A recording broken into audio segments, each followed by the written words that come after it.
Here in Canada and around the world, governments are urging their citizens to stay home. But there is one country that's taking a very different approach to COVID-19. Restaurants, schools, and playgrounds remain open in Sweden. That strategy is controversial, and as Eric Sorensen explains, it's now being tested. Is there another way? While countries the world over have shut down, Sweden has kept its schools open and its businesses. People are keeping a distance, but they are out. Look at the street, says this couple. People are out and about and happy. Swedes have been told to look out for the elderly, stay at home if you're sick, and work at home if you can. Sweden's chief epidemiologist. We are going out with that message very, very clearly, and it has also had quite an impact if you look at the streets in Stockholm. But Sweden has not ordered a lockdown. This hairdresser was as busy as ever. I hope, she says, they don't do what they've done in Denmark. Denmark is linked by bridge to Sweden. It was among the first European countries to close its borders and its schools. A bit like a nightmare. Business for this Danish hairdresser and throughout Copenhagen vanished, though he supports the strong measures. We trust the government, and we believe in that, and we think actually they're doing a good job. Who is doing a good job? That's the question all countries are asking. For Sweden and Denmark, the number of COVID-19 deaths was fairly equivalent at first, but then Sweden saw a surge in April. Here in Canada, the pandemic came a little bit later, but again, the numbers were about the same in the beginning, but then that unsettling increase in Sweden far outpaced the number of deaths in this country. Canada is more like the Danish model.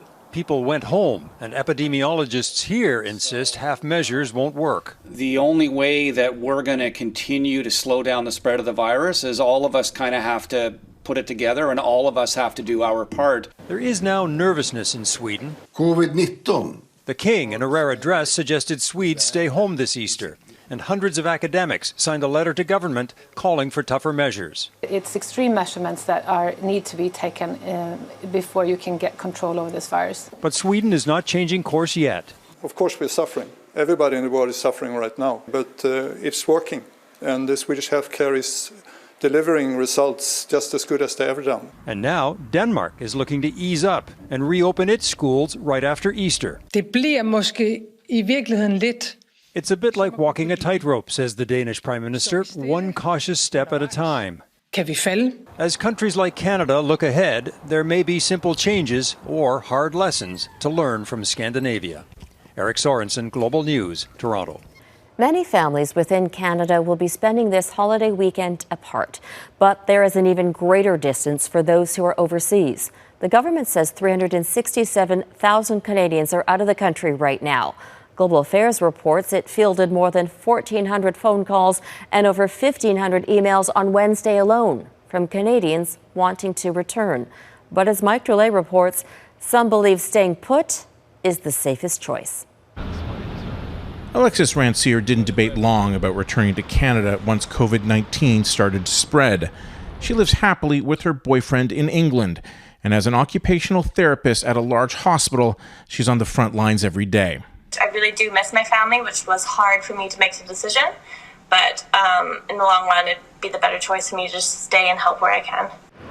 There are over 350,000 Canadians living or traveling abroad right now. While the lure of family is strong, most are staying where they're at. Kevin Kainers has built a life in Germany, a country considered ahead of the curve in dealing with the pandemic. Far better, he believes, than Canada. I did still feel it was safer and more comfortable to stay here than going back home to Canada. That sentiment was echoed again and again with the Canadians we spoke with. Leora Wolfman points to her friends in Toronto who are still going to parties.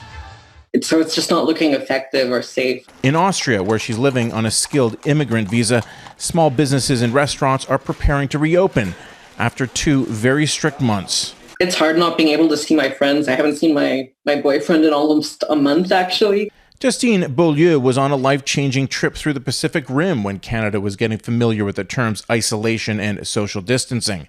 Complicating matters for her in Cambodia is the political situation.